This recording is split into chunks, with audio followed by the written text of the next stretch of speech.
ሰላም ጤና ይስጥልን ክብራትና ክብራን ውድ ቤተሰቦቻችን፣ ይህ ቮይስ ኦፍ ግሬስ ነው የእናንተ ቻናል። እስካሁን ሰብስክራይብ ያላደረጋችሁ ሰብስክራይብ አድርጉ፣ ላይክ ያላደረጋችሁ እንዲሁ ላይክ በማድረግ ይህን ቪዲዮ ጀምሩ፣ ኮሜንት በመስጠት ሐሳባችሁን አጋሩን። እስከ ቪዲዮ መጨረሻ አብራችሁን ቆዩ። ለዛሬ ለእናንተ ይጠቅማል ያስተምራል ያልነውን የመጽሐፍ ቅዱስ አንድ ታሪክ በአጭሩ አብረን የምንቃኝ ይሆናል። በዚህ ታሪክ ውስጥ አንዲትን እንስሳ እናገኛለን።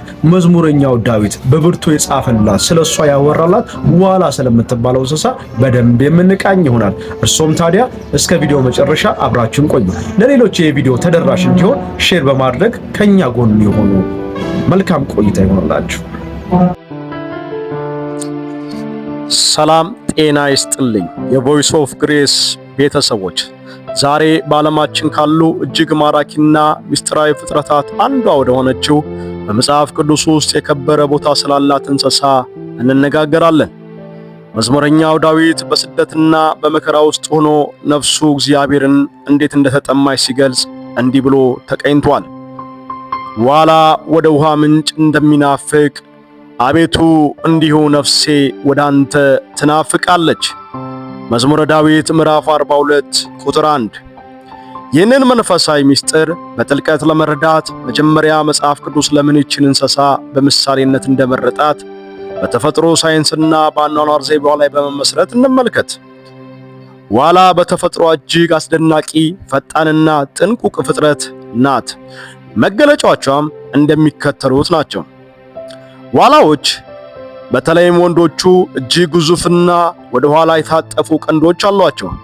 እነዚህ ቀንዶች ለጋሻነትና ጥንካሬያቸውን ለማሳየት ያገለግላሉ። አብዛኛውን ጊዜ ፀጉራቸው ጠቆር ያለ ቡኒ ሲሆን በሆዳቸውና በእግራቸው ውስጠኛ ክፍል ላይ ነጭ ቀለም አላቸው። ዋላዎች እግራቸው እንደ መሳቢያ ወይም እንደ መቆንጠጫ ስለሚያገለግሉ ገደላማና ድንጋያማ ቦታዎች ላይ ሳይወድቁ ለመሮጥ ይረዳቸዋል። የዋላ ሰውነት በተፈጥሮ ከፍተኛ ሙቀት ስላለው በጣም በቶሎ የመጠማት ባህሪ አላቸው።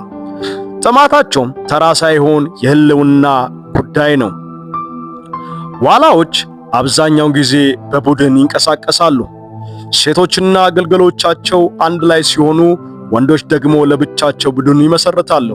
ይህም ለጋራ ጥበቃ ይረዳቸዋል። በአንጻሩ እድሜያቸው የገፋና ግዙፍ የሆኑ ወንድ ዋላዎች ለብቻቸው መሆንን ይመርጣሉ። ዋላዎች በሚተኙበት ጊዜ እንኳን ሁሉም በአንድ አቅጣጫ አይተኙም። አንዳንዶቹ ወደ ተለያየ አቅጣጫ በመመልከት 360 ዲግሪ አካባቢውን ይቆጣጠራሉ። አንዱ አደጋ ካየ ሁሉንም ያስጠነቅቃል። ዋላዎች የአዳኝ አራዊት እንደ ነብርና አንበሳ ያሉ ዋና ኢላማዎች ናቸው። አራዊት የእሷን ጠረን ተከትለው ያድኗታል። ጠላት በሚያሳድዳት ጊዜ ዋላዋ ወዲያውኑ ወደ ውሃ ውስጥ ትገባለች። ውሃውም ጠረኗን ስለሚደብቅላት አዳኟ ግራ በመጋባት ይተዋታል። የምትፈልገው ደግሞ የሚፈስ ምንጭ እንጂ የቆመ ኩሬ አይደለም። የዋላ ተፈጥሯዊ ባህሪያት ከመንፈሳዊ ሕይወታችን ጋር ያላቸው ጥልቅ ቁርኝነት በሚከተለው አምስት ዋና ነጥቦች ላይ እንመሰረታለን። እነዚህን አንድ ባንድ እያነሳን የምናይ ይሆናል።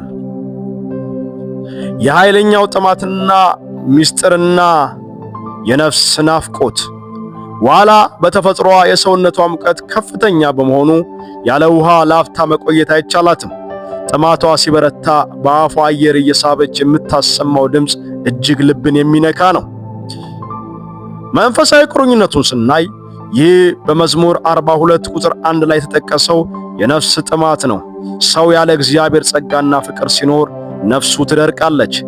በዓለም ደስታና ስኬት ለማርካት ቢሞክርም እንደ ዋላዋ እውነተኛውን የሕይወት ውሃ እግዚአብሔርን እስካላገኘ ድረስ ውስጣዊ ሰላም አይኖረውም። ከአዳኝ አራዊት በውሃ የመሰወር ጥበብ። ዋላዋ በአራዊት ስትሳደድ የምታደርገው የመጀመሪያው ነገር ወደ ውሃ ምንጭ መሮጥ ነው። ውሃ ውስጥ ስትገባ የሰውነቷን ጠረን ስለሚታጠብ አዳኝ አራዊት አፍንጫቸውን መሬት ላይ አድርገው ሊያገኟት አይችሉም። መንፈሳዊ ቁርኝነቱን ከዚህ ጋር ስንመለከት ጠላታችን ሰይጣን በኃጢአት ጠረን በክስ ሲያሳድደን ብቸኛው መውጫው ወደ ንስሐና ወደ ጸሎት መሸሸግ ነው። በክርስቶስ ጸጋ ስንታጠብ ጠላት ሊከሰንና ሊያገኘን አይችልም።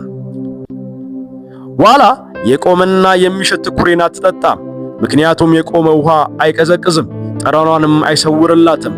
ዘውትር የምትፈልገው የሚፈስና ንጹሕ የሆነ ምንጭን ነው። አማኝ ለነፍሱ የሚፈልገው ጊዜያዊ ኃላፊ የሆነውን የዚህን ዓለም ሥራ ሳይሆን የማይደርቀውን የጌታን ቃልና መንፈስ ቅዱስን ነው። ጌታችን ኢየሱስ ክርስቶስ በዮሐንስ ወንጌል ምዕራፍ 7 ቁጥር 37 ላይ ማንም የተጠማ ቢኖር ወደ እኔ ይምጣና ይጠጣ ያለው ለዚህ ነው። የዋላ እግሮች በተፈጥሯቸው ድንጋያማና ገደላማ ቦታዎችን አጥብቀው የመያዝ ችሎታ አላቸው። ሌሎች እንስሳት በሚንሸራተቱበት ስፍራ እሷ ግን በጽናት ትቆማለች። በመዝሙረ ዳዊት ምዕራፍ 18 ቁጥር 33 ላይ እግሮቼን እንደ ዋላ እግሮች ያደርጋቸዋል ተብሎ እንደተጻፈ እግዚአብሔር ለአማኞች በፈተና ገደል ላይ ሳንወድቅ የምንቆምበትን ጽናት ይሰጠናል። ዓለም በፈተና ስትናወጥ እግዚአብሔርን የሙጥኝ ያለች ነፍስ ግን አትወድቅም። ዋላዎች በሚተኙበት ጊዜ እንኳን አንዱ ወደ ምስራቅ ሌላው ወደ ምዕራብ በማየት በጋራ ይጠባበቃሉ። አደጋ ሲመጣ አንዷ ስትጮህ ሌሎቹ በሙሉ ይነቃሉ። ይህ በቤተ ክርስቲያን ያለውን ህብረት ሕይወትና እርስ በርስ ተፈቃቅሮ የመኖርና የመጠባበቅ የሚለውን የወንጌልን ትእዛዝ ያሳያል። ብቻችንን ስንሆን ለጠላት እንጋለጣለን። በጸሎትና በፍቅር ህብረትን ስንመሰረት ግን የጠላት ውጊያ በጋራ እንመክታለን። ታዲያ ውድ ቤተሰቦቻችን ከዚህ ከዋላ ሕይወት ለናንተ ምን ቀረላችሁ? ምንስ ተማራችሁ? ምንስ ቀረላችሁ? ለሕይወታችሁ ዛሬ አንድ ምዕራፍ ላይ እልፍ እንድትሉ ምን ትወስኑ ይሆን? ሐሳባችሁን በኮሜንት ላይ አስቀምጡልን። ለብዙዎች እንዲደርስ ላይክና ሼር ማድረጋችሁን እንዳትረሱ። ሰብስክራይብ ያላደረጋችሁ ሰብስክራይብ አድርጉን። በሌላ ቪዲዮ እስክንገናኝ ድረስ መልካም ቆይታ። የእግዚአብሔር ቸርነት ከሁላችሁ ጋር ይሁን። መልካም ቆይታ። ቻው።